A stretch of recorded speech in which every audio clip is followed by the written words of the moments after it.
Announce it on the thing that's live.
Jai Jai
Hare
Swami Narayana Narayana Swami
There's no mic. This is your chance.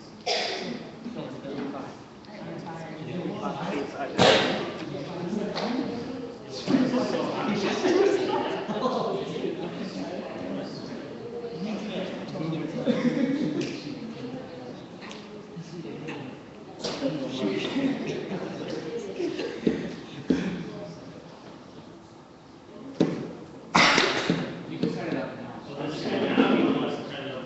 No, but you can turn it up now. Yeah, he said. I don't usually do that.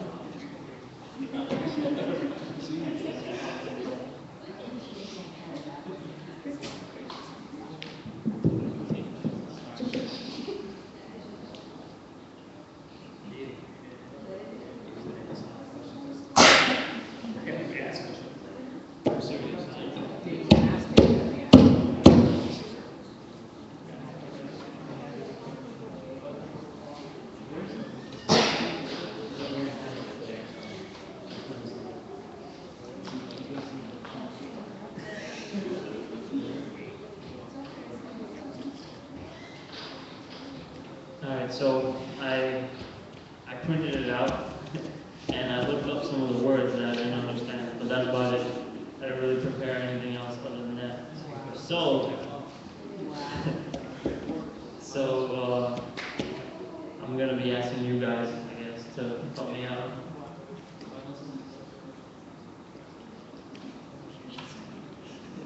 In the somewhat year 1877, on Kartik Vat, which is the 30th of November, 1820, Loya number 1. Swami Sri Sajananji Maharaj was sitting on a decorated bedstead in the residential hall of the Paramhans in Surakachar's Darbar in Loya. He was wearing a white padded surval and a white doublet made of sheep. He also had tied a white pego around his head. A sabha of munis as well as haribhaktas from various places had gathered before him. Then Sriji Maharaj asked the munis, "What does Shankar mean?" The munis, right? Shankar. That's how you pronounce it, Shankar. Shankar. Shankar? Is it Shankar? What is the meaning of the word Shankar? Then it's Shankar. And Munis replied, "That which gives bliss is called Shankar."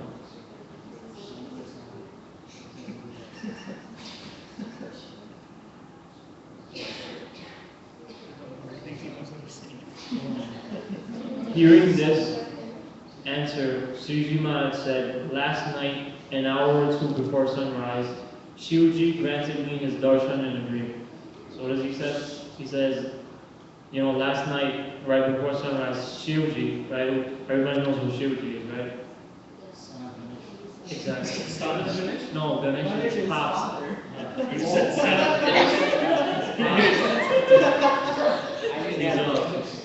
He's the dev of what? Destruction. Yes. He opens the third eye. Yeah, he's the dev. So he's part of the three of them, right? Brahma, He's a destroyer. Vishnu, and Shiva. Shiva's the destroyer, Vishnu is the sustainer, and Brahma is the creator.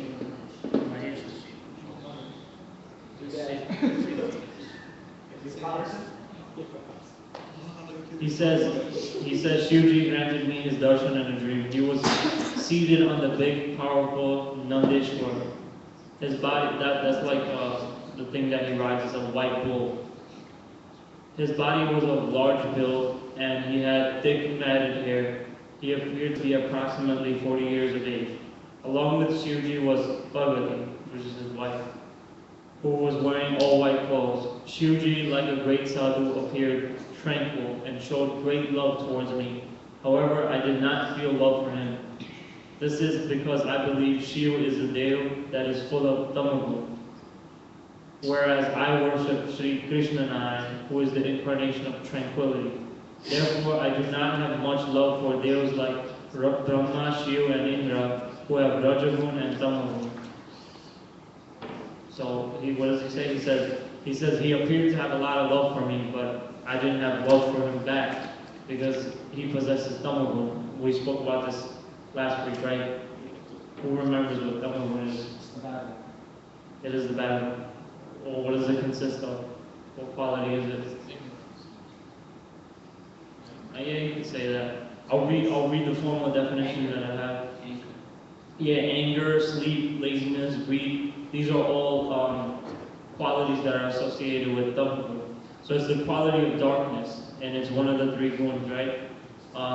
It's characterized by unconsciousness and ignorance, just like you said. When Tamagun prevails, no thoughts arise in the undercurrent, and a person experiences a feeling of emptiness. Also, when Tamagun is predominant, the reward of any karmas performed by a jiva are experienced during the state of Shushakti, right? You spoke about that. The products of Tamagun include laziness, sleep, anger, and greed. We actually went over that in Karyani number 1, Vaishnavi, if you guys remember. And so he says, he says, Shuji appeared to me, he seemed to have a great love for me, but I didn't have love back because, these devas, they possess Tamagun and Rajagun. So then he goes on and he says, moreover, I have much hatred towards anger. I do not like angry men or any angry devas. Nonetheless, I respect Shivji. So he says, even though he possesses this Tamagun, I still have respect for him. He says, I do so because he is a Tyagi, he's a yogi, and he's a great bhakt of Bhagwan. And then it goes on and it says, what is anger like? He says, what is anger like? He explains what anger is. He says, it is like the rabid dog. If the saliva of a rabid dog touches a man or an animal, then they suffer and die, just like the constantly barking rabid dog. Similarly, a person infected by saliva in the form of anger suffers like a rabid dog and falls from the path of a sadhu. So he's talking about a type of, like, I guess you could say rabies, if a dog has rabies, you come into contact with it, you have rabies also. So it's kind of like that type of effect. And he says as soon as you get bit with it, right, or as soon as you come into contact with it, you could fall from the path of becoming a sadhu. Furthermore, just like a butcher, an Arab, a cruel soldier, a tiger, a leopard, and a black snake frighten everyone and kill some, similarly, anger frightens all and takes the life of some. What does he say?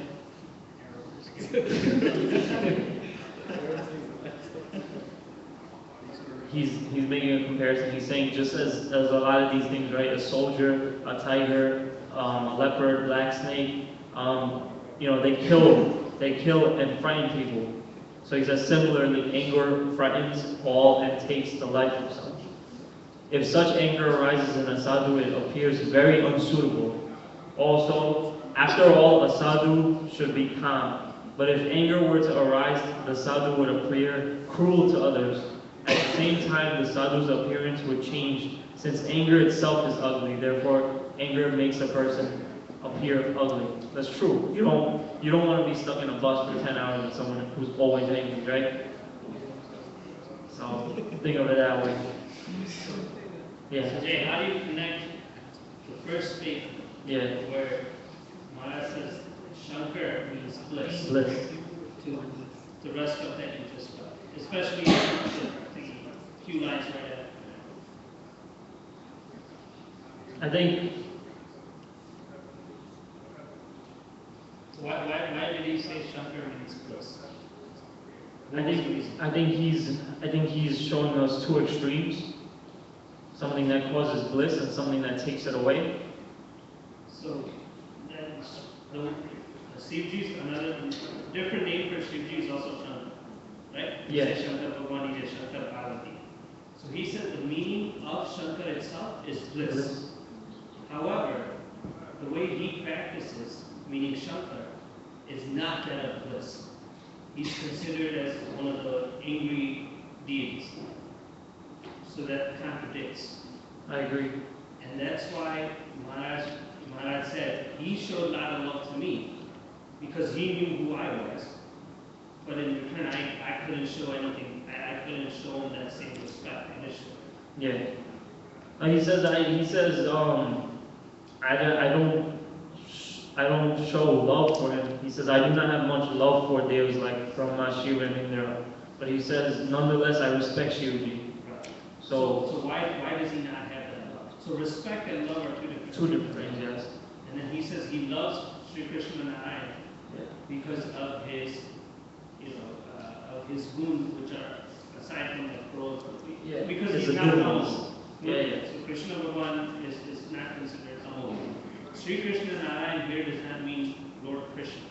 It means the ultimate Yeah. being. Right? Yeah. And the ultimate being does not have any Tamogun. It does not have any Rajagun or Sattvagun. It doesn't have either. No, none of them. No my qualities, like you said, yes. And so that's why, but these devas, Brahma, Vishnu, Mahesh, with Mahesh the same thing as Shiva and Shankara, it's all interchangeable. So they have these tamoguni qualities. So if they get angry at you, they'll give you a curse and they'll try to hurt you. If you, I don't know if you guys have ever caught your parents or anyone seeing the serial on TV. It's actually one of the most popular Indian TV shows right now. They will get Mahadev. You know, and then you'll see that's what this is all about. It's all about Shankara. He's considered one of the biggest deities, and because he's so tapasvi, he loves doing tap. Yeah, that's why he says he's a great tyagi and a yogi. Yeah. So, but Bhagwan says tap can induce tamogun, which he explains. So that's why he says his name means bliss, but he's practicing this way. But then he's like, that doesn't mean I don't respect him. I still respect him. But then I don't respect the qualities or I don't love the qualities that he has. And I don't want these qualities to be in my sadhus. So what is that? Who does he not want these qualities in? His sadhus. So who are his sadhus? Well, for our sake, it would be us. Right. But So it's not these sadhus. No, yeah, it's not. I think he's using sadhu, but I mean, this is definitely towards So us. now think of what Swamiji says. In this stuff, he says, "Mara kamne dhoda kapda mein sadhu karo." Yeah. So he wants us to become these saints in regular clothes. And you don't become saint by wearing clothes, you become by qualities. Absolutely. So these are the qualities that he wants us to have. And he doesn't want us to have tamogun. And then he explains why anger is so bad. It's like being bad at the dog. Exactly. And you're going to die. That's right. No, that's fine. I'm glad. So we left off at anger making a person appear ugly, right? Like you said, there are qualities that he doesn't like, and there's qualities that really none of us like. You don't want an angry coworker. You don't want to work with anybody angry. You don't want to be around them, right? Then he goes on to say, then Shukmuni actually asked Maharaj, if a slight trace of anger arises, but is then suppressed, is such anger destructive or not? So he says, let's say there's a slight trace of anger, you might get angry real quick, and then you try to, dissolve it. What effect does that have? That's what he's asking, right? Then Sriji Maharaj replied, if a snake were to appear in the sabha at this moment, then even if it does not bite anyone, everyone would still have to rise and scatter. There would be panic in everyone's heart. Furthermore, if a tiger were to come and roar at the outskirts of the village, then even if it does not harm anyone, all would feel terror within, and no one would come out of their homes. Similarly, even if a trace of anger were to arise, it would still be a source of extreme misery. So he gives a really good example. He says, what if a wild snake, right, or let's say something just appears here, right? Let's say like a cat walks in or something. It might not do anything, it might just sit down, but you're still going to turn around, look, see what's up, right? If someone drops something in the kitchen, everybody turns around and they look. So imagine like, a snake or something coming through. So he's saying it's like that. He's saying, that's how anger is. Even if you suppress it initially, right? The snake might not bite anybody, but it's still going to cause panic and do its job. Then Nana Nirmanand Swami asked, by what means can Kam be totally uprooted? So he's asking, now he goes on to talk about lust. He says, To this, Sriji Maharaj replied, Kam is uprooted if a person has extremely firmly realized himself to be the Atman, and if he firmly follows the Panchvartman, including the vow of the 8 types of brahmacharya, and he thoroughly understands the greatness of Bhagavan. So what does he say? He says, first, Nana Nirmanand Swami asks, how do we get rid of lust? Then Sriji Maharaj, he says, it can be uprooted with these 3 things. He says, first of all, you have to have firmly realized yourself to be the soul, right, not the body. Then he says, you have to follow the Panchvartman and the 8 types of brahmacharya, and you have to thoroughly understand the greatness of Bhagavan. So let's start with, everybody knows, right? We spoke about Atmanishta, right? We spoke about the difference between the body and the soul. What about the Panchvartman? What someone refresh my memory. What are the Panchvartmans that we have to follow? We spoke about this before. You don't have to just say anything. I think alcohol.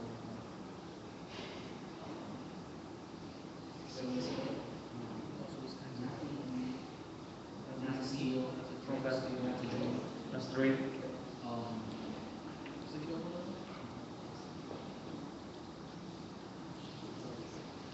That's 4.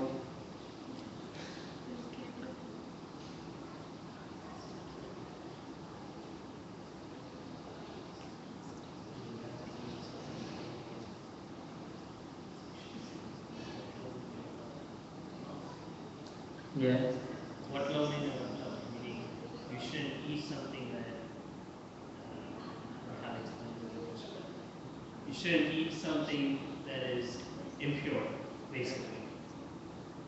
And you shouldn't feed, and this is more of a caste system. So Brahmins should not eat something from the bottom 3 caste, and Kshatriya and vice versa. So we got Atmanishta, we got following those things firmly, right? So let's say, right, those are 2 things. And then brahmacharya, everybody know what brahmacharya is? Celibacy. But he's over here, I guess, since he's talking, I think he's referring to sadhu, right? That's what he's saying. No, it's for us. It's, okay, so. We have a different level. That's what I'm going to go into right now, because he says, the 8 types of brahmacharya, like, for sadhus, that's like, it's 8 types, that's what I'm saying. They're, it's celibacy, it's basically like, for sadhus, you know how they're not allowed to look at women? That's just like one part. They're not allowed to think about them, they're not allowed to fantasize about them, they're not allowed to talk to them. It goes deeper than that, it's not just like, we put up a bardo there on that side, it's like, it's much more, controlled than that. Just for everyone's knowledge, so the 8 types for saints is they can't see directly to a woman, number 1. Number 2 is they can't touch another woman or any woman. Number 3 is they can't talk to them. Number 4 is they can't think about them, meditate on them. Number 5 is they can't touch even a murti of a woman, except if it's deities, like, Radhaji, Sitaji, and mandirs, that's a different story. 6, 7, and 8, you didn't know what answer. I got all of them. And one is, it's listening to or about them, talking to or about them, frolicking with, intentionally looking at, privately conversing with, fantasizing about, thinking of, and intercourse. Those are the ones. So he says, in order to uproot lust, and they cannot touch even their clothes, Their clothes. even to put it on the side. okay, add that in the mix. Jackie's clothes are here, so almost on that.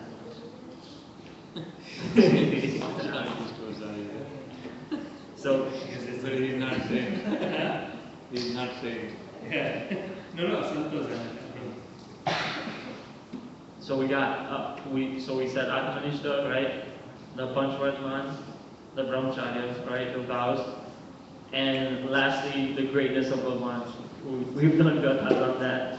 We spoke about that the other day. So he says if you have these, he says if you thoroughly, he says if let me reread it since we kind of broke it down. He says, Kam is uprooted if a person has extremely firmly realized himself to be the Atma, and he firmly follows the Panchvartman, including the vow of the 8 types of Brahmacharya, and he thoroughly understands the greatness of Bhagavan. However, even after the roots of Kam have been eradicated, a person should not deviate from the Brahmacharya and other niyams in any ways. However, the method for totally uprooting even the most vicious form of Kam is to fully understand the greatness of Bhagavan. So at the end of the day, he goes on, he says, knowing the Mahatma, right, greatness of Bhagavan that's what's going to uproot that bad quality. Then Bhajanand Swami asked Maharaj, what are the characteristics of the 3 levels of Vairagya? And I'm going to need your help pronouncing this. Is it Kanish? Is that how you say it? Alright. Kanish, Madhyam, and Uttam. Those are the 3 levels. Kanish is on top. No, it's on. No, sorry. Kanish is on the bottom. Madhya is in the middle, and Uttam is on top. Sriji Maharaj replied, a person with Kanish Vairagya is pure while strictly following the niyams related to the tyag of women as described in the Dharma Sastras. But if he were to see a woman's body, then he would get attached to that body, and he would not remain stable. Such a person can be considered to be a person with Kanish Vairagya. So this is at the lowest form, right? He says they're pure while they're strictly following the niyams. But then, if a woman was to appear, then it would go down. As you said, as you mentioned, you gave that example of the whole effect, right? Seeing someone and then having it, meditating on it. So that basically that chain reaction that he spoke about would go on, and that would be the lowest form of vairagya, right? And then he says, if a person with madhyam vairagya were to see a naked woman, no disturbance would arise in his mind. Just as he would not be disturbed by seeing naked animals, moreover, his mind would not become attached to that woman. Such a person can be considered to be a person with the madhyam vairagya. So at the middle level, no effect. Happens, nothing. Like you said, doesn't get embedded, stops right there. Now we're talking about Uttam Vairagya, right? If someone with Uttam Vairagya, that's at the highest level of detachment, were to come across women and other such worldly objects, even in solitude, he would not be tempted. Such a person can be considered to be a person with the Uttam Vairagya. Where was he at?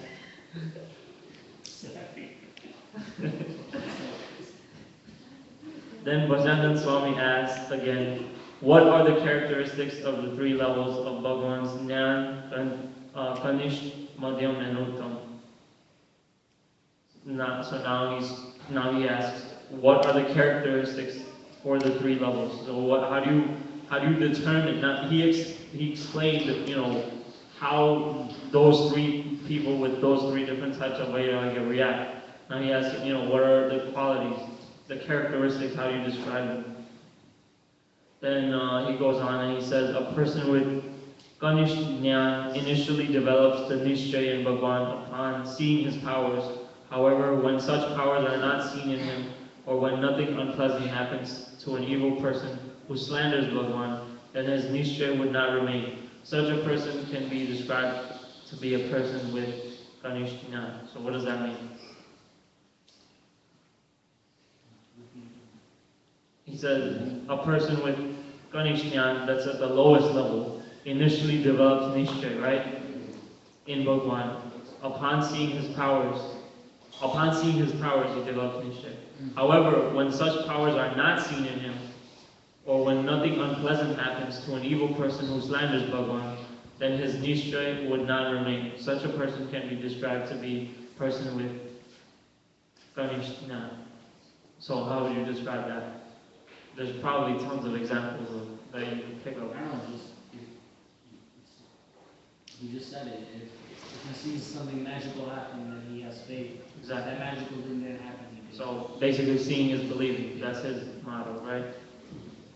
Then Bhajanand Swami asked Maharaj, oh sorry, read that already. If a person with Madhyam Jnana were to see pure and impure human actions of Bhagwan, he would be deceived by them, and his Nishtay in Bhagwan would not remain.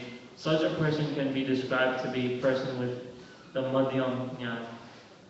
So what does that mean? I'll read it again. If a person with a Madhyam Jnana were to see pure and impure human actions of Bhagwan, he would be deceived by them, and his Nishtay in Bhagwan would not remain. Such a person can be described to be a person with the Madhyam Jnana.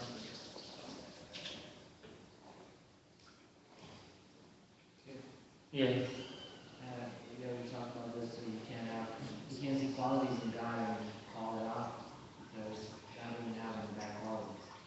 And this person, finds them. And that's not Isn't his God job. doing evil though? No, this is about God. He said that if a person with Madhyam Jnana were to see pure and impure human actions of Bhagwan. Oh, So this goes back to what your Gatha was on, right? Was it your Gatha? Yeah, I think it was. Where why God came here, right, in his actions, it was for us. So I guess, I don't know any examples off the top of my head, but if something happened where, he did something, right, that maybe from a viewpoint of the Shastras, you were kind of like, wait, he shouldn't be doing that. And you kind of had doubts, and then, your Nishtay would go away. That's what he's referring to, I think, right? That's Madhyam. If you give an example, right? So take Krishna Bhagavan for example, and how he played Ras with so The many different gopis, gopis yeah. on the same night. The- One guy, many women, to simplify. That in someone who is ajnani, he would consider that as lust, as a form of lust. Why is this guy? He's a womanizer basically. So that's considered, that you're blaming God. That's an impure association that Bhagwan himself did. So if you evaluate Bhagwan by pure and impure, that's something impure that he did, then you will hold this against him, and then you will say, because he did this, because he committed this impurity or something that is, aside from what he preaches, he's not God. Yeah, you would lose your Nishtay. So these things, I try to like practicalize it and put it in and picture the way Swamiji would. Exactly, I was gonna say that right after. No, he's right. Like like you said, you might see Swamiji say something or do something that you might consider, okay, wait, that doesn't make sense. Why is he doing that, right? And you might have doubts, and that would put you in this category pretty much. Like we've said before, why great people do things the way they do, only they know, right? Like I think he gave an example before, right? You go to a doctor gives you a red pill, gives your friend a blue pill, and you both have the same disease. Why? Only he knows, right? Because he knows what he's doing. So that's the kind of the parallel that I drew right when I read this. Like you said, you try to make it relatable to everyday life. That would be, Swami would be a great example. Same thing with the one prior, right? You said Ganesh. Mm-hmm. So Yeah. people get attached to Swami right away when he shows Yeah, miracles. exactly. But then, he falls and he's on a wheelchair and he looks all lumpy. He's like, what, this guy? And then they lose the attachment. They lose the faith in him. Yeah. So that's Kanish Nishchay now. Yep, that's a perfect way of illustrating it. Then he goes on to say, a person with Uttam Jnana, this is at the highest level, would not be deceived even after seeing any type of pure and impure actions performed by Bhagwan, and his Nishchay would not diminish. Moreover, even if the person who initially convinced him of Bhagwan were to say he is not Bhagwan, he would feel this person must be mad. Such a person can be described to be the person with Uttam Jnana. Now that's someone with very firm Nishchay that cannot be budged no matter what. He doesn't have to see any miracles happen. Doesn't matter what God's doing, he knows that whatever God's doing is right and he's doing it for a reason. And he said, even if the guy who introduced him to God in the first place were to say, no, this guy's a phony, he still wouldn't believe it. He would still be like, this person is crazy. That type of person, those are the qualities, the characteristics of someone who has Uttam Jnana, right? Of these, the person with the Kanish Jnana becomes Siddh after countless lives. Siddh is, that's like, what was it? It's a yogi, right? Pretty much, right? Siddh. Siddh Purush, matlab A ke yogi, like a. is આપણે wanted to give example like સ્વામીનું જે આપણે one character જોઈએ છે ને કે he can figure it out, find out anything and everything. So it's only one character about his like 20, 30, 100 characters something. So એવું character આપણને મળે. That's one character. The other things, if you are sitting here, you can hear 10,000 miles. Yeah, so that's basically mastering all the yogas, right? That's how you would say it? Yeah. Someone who mastered all the yogas? Yes. That's pretty much it. Like that's, because I was reading, doing research, and that's kind of what I got. Like someone who has like mastered all forms of yoga. Hundreds of thousand miles away વસ્તુ પડી હોય, Yeah. he just pick up from with this hand. So that's called Siddhi. That's a Siddhi. It's a state of being. So no, but in order to get that Siddhi, right? In Himalayas, પેલા જે યોગીઓ 9 લાખ યોગી કરતા thousands of years કરીને તો પણ ખાલી ગોપાળ યોગી સિવાય અને ગોપાળાના સ્વામી સિવાય કોઈને અષ્ટાંગ યોગ સિદ્ધ થયો નતો. પહેલા એકે યોગ નહીં, અષ્ટાંગ યોગ તો બહુ મોટો છે પણ સિંગલ યોગે નતો થયો. જ્યારે ભગવાન મળ્યા ત્યારે આ બધા સંતો, આ બધા યોગીઓ હતા, સિદ્ધ પુરુષ હતા. And like in today's days, we can say exact perfect examples on it. Okay. So he says the person with Kanish Jnana becomes Siddh after countless lives, right? The person with Madhyam Jnana becomes Siddh after 2 or 3 lives. And the person with the Uttam Jnana becomes Siddh in the same life. So, connect this to what's not with from last week, where we ended. What was the main thing that we... Faith and love. Yeah. Faith and What love. is faith? Faith and Nishchay. Nishchay. Yeah. Right? So why would you achieve Siddh in one life if you have Uttam faith, Uttam Nishchay? Why? Because a person with faith and love always has God with him, right? True, right. And because that's what the cause of the body is totally eliminated. That's what that faith is, right? That was the question from last week. Yeah. That's why. So now that faith is now defined. What is the topmost level of faith you should have? And that's what you just defined today. Next slide. So you need this type of faith you need. That's what you're saying. And love, couple. To validate that. That makes sense. Okay. So this is the type of faith you need. This, the other day we were talking about, who was doing it? Was it, I think it was Pawan, right? Was it you who did the katha on offending, like, Hari Bhaktas? It was like on, why we find fault. Someone did it. Ruchit, was it you? It was the example with Uddhavji. One of you did it, definitely. Something like that. which is like. It was you? It was when you used, Udoji, in the Viking, like, he wanted to be the dust, right? He wanted to be the dust. Because he understood the Mahatma of the dust. He would be serving. It was you. Okay. I give the example. Oh, Pandey. I did the Pandey, last yeah. week in Krishna. Yeah, Pandey. And it came down to like understanding the greatness of Hari Bhaktas, right? So that's it. Bhagwan Nishya. Exactly. This is the Nishya we should have in Bhagwan's great saint. And Hari Bhaktas. That's what I was saying. And another thing we discussed, the whole question was, why does this happen? Why do we find faults within each other? Why do we behave that way, right? And it came down to understanding the greatness of each other, right? As Hari Bhaktas. And that's another thing, I was thinking about while reading this. Like you said, seeing is believing. That would be the lowest form, right?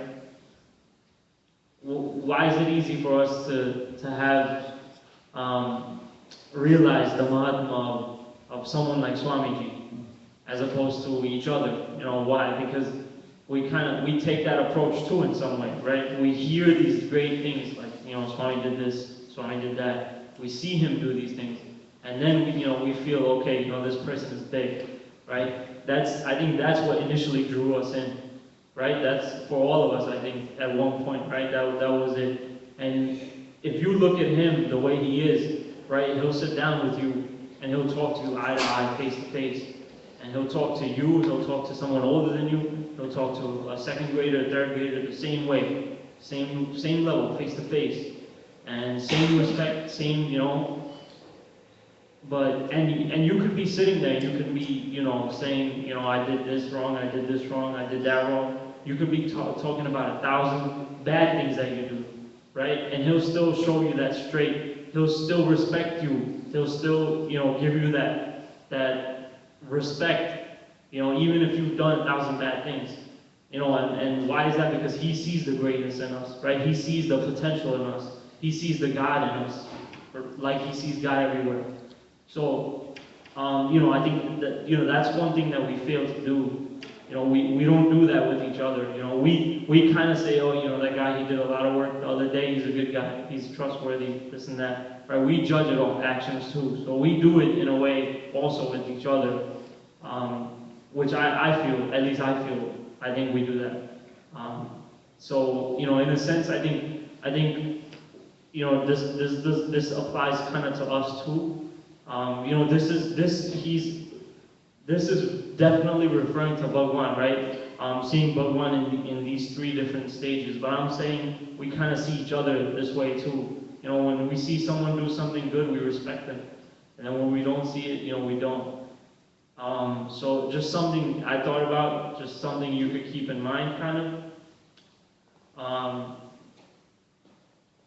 Moving on, he says, once he explains this Siddh, right? The person who has Uttam Jnana will achieve Siddh right away. And then he goes on and he says, then another Swami, he says, Mota Shivanand Swami asks, despite having completed Nishchay in Bhagwan, why does a person not feel fulfilled within? He says, despite having complete Nishchay in Bhagwan, right? Why does a person not feel fulfilled? Nishchay as in Nishchay you spoke about. Like you said, having Uttam Jnana, that type of Nishchay, right? That type of firm faith. He said, even after that, why does a person not feel fulfilled within? Anybody have any idea? You have firm faith in God, nothing can budge. Even if the guy who told you, who introduced you to God, tells you you're crazy, don't pray to him anymore. And you're like, nah, get out of here. Your firm is that deep rooted.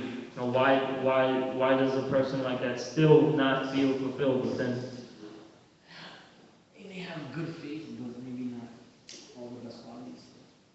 Okay. Okay, I like that. if you go back, you remember what I said about Tamagun, right? Well, I'm gonna read this again. Tamagun, quality of darkness, one of the three guns of Maya, characterized by unconsciousness and ignorance. When Tamagun prevails, no thoughts arise in the undercurrent, and a person experiences a feeling of emptiness. Also, when Tamagun is predominant, the rewards of any karmas performed by the Jew are experienced during the state of Sushupti. The products of Tamagun include laziness, sleep, anger, and greed. So what does it say? It says, when Tamagun prevails, no thoughts arise in the undercurrent, and a person experiences a feeling of emptiness. Right? And over here he says, the question was, despite having complete Nishcha in Bhagwan, why does a person not feel within? Sriji Maharaj replies, a person whose antarkaran burns due to enemies such as Kam, Krodh, Lobh, Swat, Sneh, and Man would not believe himself to be fulfilled, even if he does have Nishcha in Bhagwan. This kind of goes back to the beginning, right, where he talks about, I respect Shankar Bhagwan, right, Shivji, but I don't have love for him, because he has Tamagun, right? And with Tamagun, like you said, you could do tap as much as you want, but this emptiness, there's no way of fixing that, right? Then Nityanand Swami asked, what is the method for overcoming these enemies, right? That's the ultimate question. We have good Nishchay, right? We have firm Nishchay, but how do we get rid of this emptiness, this Tamagun? How do we eradicate it? Then Sriji Maharaj replies, the enemies are overcome only if a person remains alert to harshly punish them. Just as Dharmaraj remains ready day and night to beat sinners with the stick. Dharmaraj, he's the guardian of young boys, right? They call him Dharmaraj because he's the protector of Dharma. So if you go against Dharma, you're a sinner, right? To beat sinners with a stick. Similarly, Indriyas behave immorally, then the Indriyas should be punished. And if the Antakaran behaves immorally, then the Antakaran should be punished. The Indriyas should be punished by imposing upon them, I can't pronounce that. It's the vrat that we spoke about it. You spoke about it. It's eating. He's talking about punishing your indriyas by depriving them of stuff. So he's talking about this vrat where you eat. Like you said, Swami did it right when he was younger. He was at a stage where he couldn't even walk. Like they had to carry him to the kitchen. That's worse than this one. Yeah. Okay, so that one was even more extreme than this one. This is like he says, one poryo then increase up to 7 days and then decrease 7, 6, 5. Right? He doing it for a couple of months. What he did only for one rotli and one marke chas, one time for 3 years. Wow. No other food. One rotli and one marke chas, one time for 3 years. All he was doing is meditation. Just sitting in front of Ghanshyam Maharaj, nothing.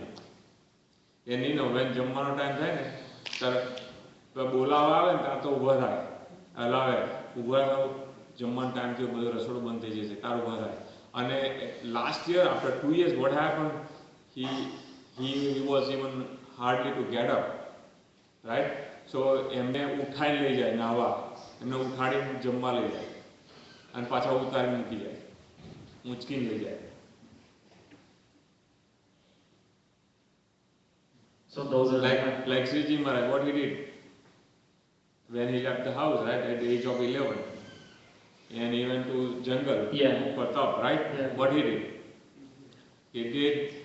એટલું તપ કર્યું, like આપણે તપની માળા કરીએ છીએ ને, in that position he did tap. And એમ એવું કહે છે કે જે મારું બોડી હતું ને એની અંદર આપણી અંદર જે બ્લડ ને મસલ્સ બન્યા હોય original came from your mother, right? So કે મારા મધરનો જેટલો ભાગ હતો ને બોડીની અંદર એ બધો આ બર્ન્ડ આઉટ. અને કે કોઈ ટાંકણી મારે ને સૂર મારે કે ટાંકણી મારે